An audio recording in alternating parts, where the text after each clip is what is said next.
कार्यक्रम ऐसे होते हैं जिनका हर पड़ाव पहले पड़ाव से महत्वपूर्ण होता है, अगला पड़ाव और ज़्यादा महत्वपूर्ण होता है। तो अब अगला पड़ाव है हमारे बीच, जिसमें हम विशिष्ट अतिथि के उद्बोधन को सुनने वाले हैं। लेकिन इससे पहले उन्हीं के संक्षिप्त परिचय पर आधारित एक वीडियो फिल्म का प्रदर्शन होगा। उसके बाद महामहिम का हमारे बीच उद्बोधन होगा। कुछ दशक पूर्व गुजरात के मोहिन आबा कन्या विद्यालय की 2 छात्राओं को नर्मदा नदी में डूबने से बचाने के लिए एक साहसी युवती ने बिना सोचे समझे उफनती नदी में छलांग लगा दी और डूबती हुई लड़कियों को सुरक्षित बाहर निकाल लिया। जिस साहस के लिए उस युवती को जब गुजरात सरकार की ओर से वीरता पुरस्कार से सम्मानित किया जा रहा था, तब किसी ने सोचा भी नहीं था कि भविष्य में इस साहसी युवती का नाम देश की दिग्गज राजनीतिक हस्तियों में शुमार होगा। यह साहसी युवती कोई और नहीं बल्कि वर्तमान में उत्तर प्रदेश की महामहिम राज्यपाल श्रीमती आनंदीबेन पटेल थीं, जिन्होंने भारतीय राजनीति में अपनी मजबूती का लोहा मनवाया। 21 नवंबर 1941 को गुजरात के गांधीवादी परिवार में जन्मी श्रीमती आनंदीबेन पटेल बचपन से ही खेल कूद और एथलेटिक्स में सक्रिय थीं। इस बीच उन्होंने कई प्रतिस्पर्धाओं में पुरस्कार भी जीते। साल 1987 में श्रीमती आनंदीबेन पटेल गुजरात प्रदेश महिला मोर्चा अध्यक्ष बनकर भाजपा में शामिल हुई। अपनी कर्तव्य निष्ठा और सकारात्मक सक्रियता के कारण कुछ ही दिनों में आप भाजपा में एक सशक्त एवं ऊर्जावान नेता के रूप में जानी जाने लगी। राजनीति में आने के बाद श्रीमती आनंदीबेन पटेल साल 1994 में गुजरात से राज्यसभा की सांसद बनी। फिर 1998 से 2012 तक लगातार गुजरात विधानसभा की सदस्य चुनी गई। श्री केशव भाई पटेल की सरकार में उन्हें शिक्षा मंत्री बनाया गया। इसके बाद श्री नरेंद्र मोदी सरकार में 2007 से 2014 तक वे राजस्व मंत्री रहीं। जब देश के प्रधानमंत्री के रूप में श्री नरेंद्र मोदी जी ने शपथ ग्रहण की, तो रिक्त हुए गुजरात के मुख्यमंत्री के पद पर 22 मई 2014 को पहली महिला मुख्यमंत्री के रूप में आपने पदभार ग्रहण किया।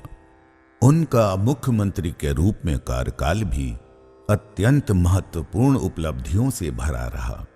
इसके बाद 2018 से मध्य प्रदेश और छत्तीसगढ़ के महामहिम राज्यपाल के पद को आपने सुशोभित किया तथा वर्तमान में आप उत्तर प्रदेश की महामहिम राज्यपाल के रूप में प्रदेश को गौरवान्वित कर रही हैं। बहुमुखी प्रतिभा की धनी, बहुआयामी एवं असाधारण व्यक्तित्व की स्वामिनी श्रीमती आनंदीबेन पटेल जी एक कुशल राजनीतिज्ञ ही नहीं वरन समाज सेवा, साहित्य, संस्कृति, खेल, शिक्षा आदि क्षेत्रों में भी अपनी कीर्ति पताका फहरा चुकी हैं।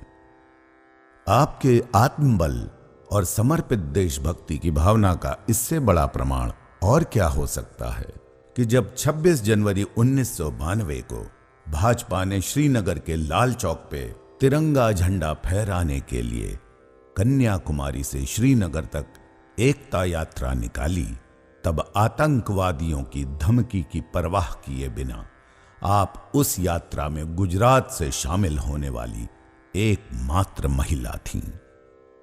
छात्र जीवन से ही खेल व अन्य क्षेत्रों में बहादुरी के लिए आपको वीर बाला अवार्ड व गुजरात सरकार के गैलेंट्री अवार्ड से सम्मानित किया जा चुका है।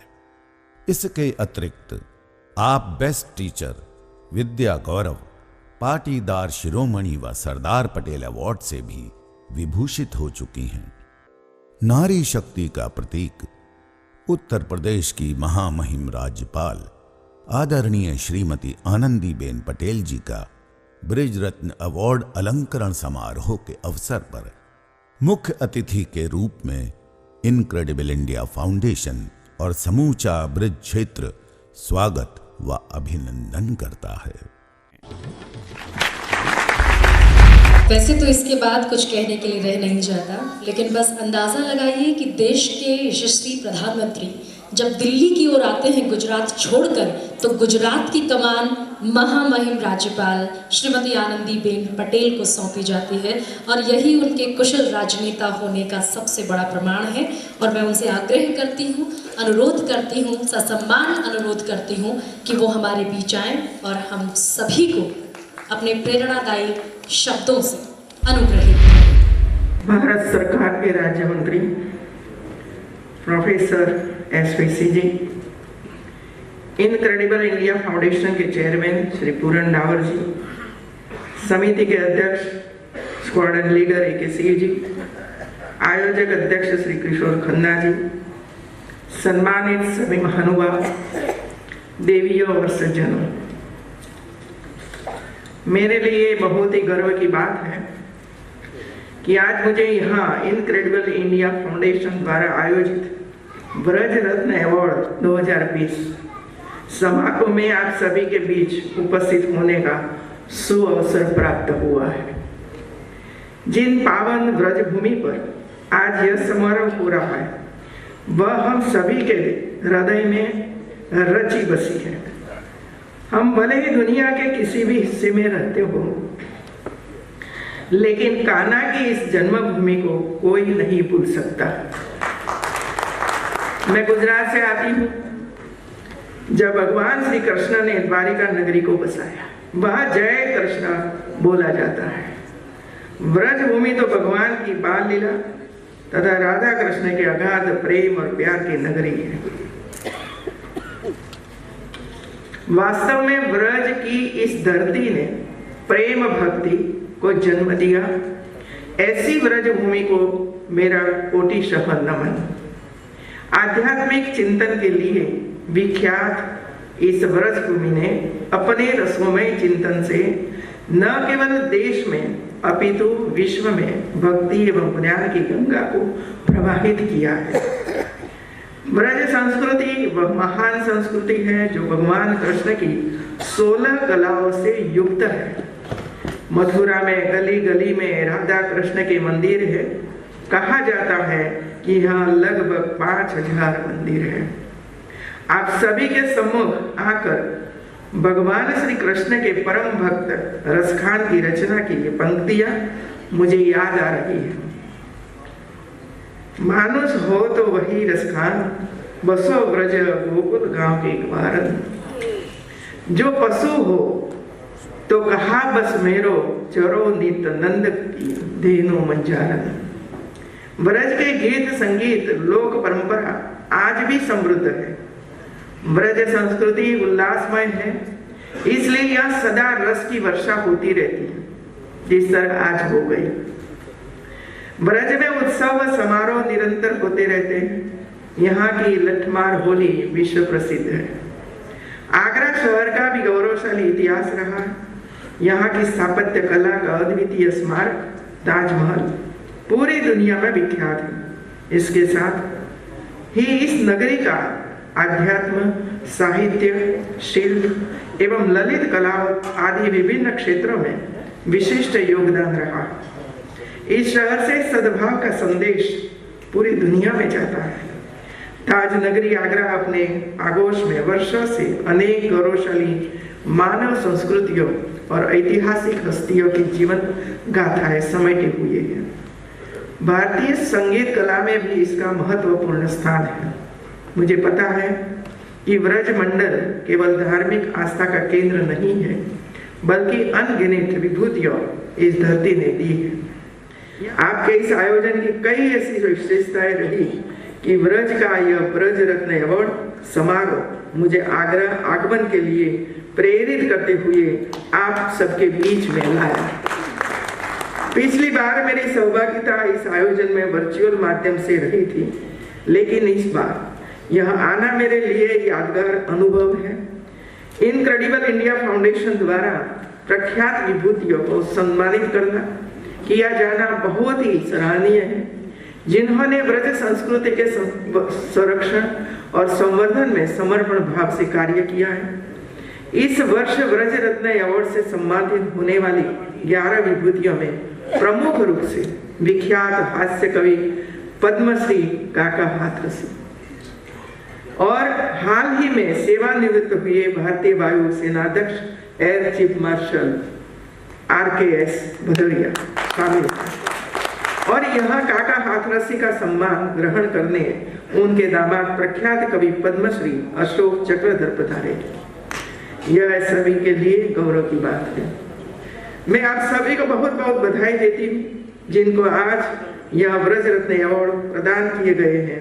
अब आप लोगों की जिम्मेदारी और बढ़ जाती है क्योंकि आप लोगों को अपनी प्रतिभा को और मजबूती के साथ प्रदर्शित करना पड़ेगा। 50 साल का होगा, यदि हम लोगों ने उसको अच्छा संस्कार, अच्छी पढ़ाई, अच्छा मार्गदर्शन देंगे तो उसके कंधों पर देश का भार आएगा।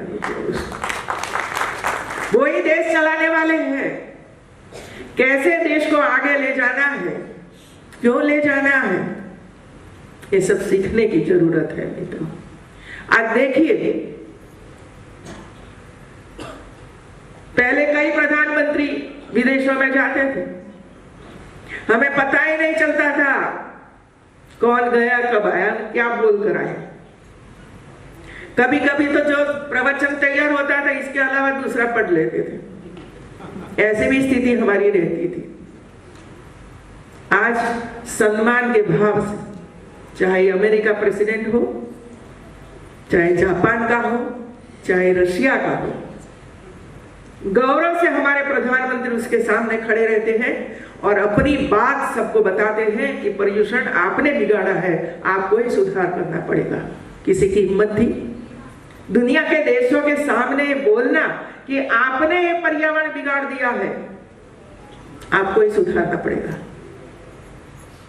ऐसे शब्द वो ही बोल सकता है जिसके हृदय में 130 करोड़ की जनता का प्रेम।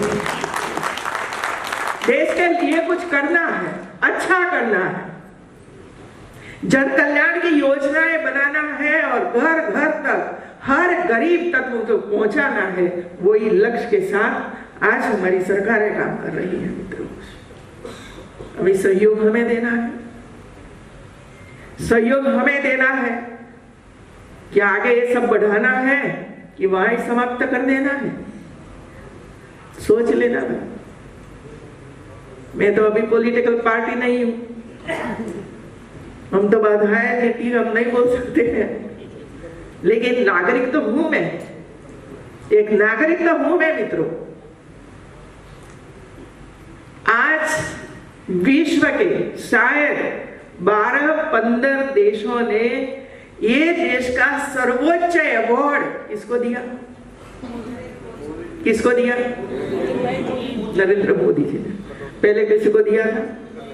दिया हो मुझे बताइए। वैसे नहीं मिलता है। आज आपने व्रज रत्न अवार्ड दिया है। क्यों दिया है? श्रेष्ठ कामगिरी की है, देश को आगे बढ़ाया है और ये जो संस्कृति है वे आगे ले गए हैं और बच्चों को सिखा रहे हैं। ये लुप्त नहीं होनी चाहिए, इसी वजह से सब लोग काम कर रहे हैं। एक निवृत्त सेना अधिकारी सब कुछ छोड़कर बच्चों को तालीम दे रहा है कि जिसकी वजह से वो आगे बढ़े, स्पोर्ट्स में जाए। तो इसी तरह काम जो करते हैं ना, ऐसे लोगों को अवार्ड मिलता है। हमारे राज्य मंत्री ने सही कहा, जुनून होता है काम करने का। जैसे हमारे बुजुर्ग लोक गीतों के लिए उसका प्राण न्यौछावर किया है और ये काम आज के सभी अवार्डी ने किया है और आप सब ने उसको सम्मानित किया है और हम सब लोग उनको आगे जाने के लिए आशीर्वाद भी देते हैं, प्रेरणा भी देते हैं कि आप आगे बढ़ते रहिए और साथ में कई लोगों को भी आगे बढ़ाते रहिए। मुझे इधर बुलाया, आप सबके दर्शन हुए और ऐसी विभूतियों का दर्शन हुआ तो मैं भी खुश हूँ, क्योंकि मुझे ऐसे रत्न कहाँ से मिलेंगे, कहाँ दर्शन होंगे। कभी कभी ये हास्य रस वाले हैं ना भाई, हाँ, तो टीवी में कभी कभी देखती हूँ कितना सुंदर बोलते रहते हो और तुरंत काव्य रचना कर देते हैं मित्रों। ये सबको नहीं मिलता है,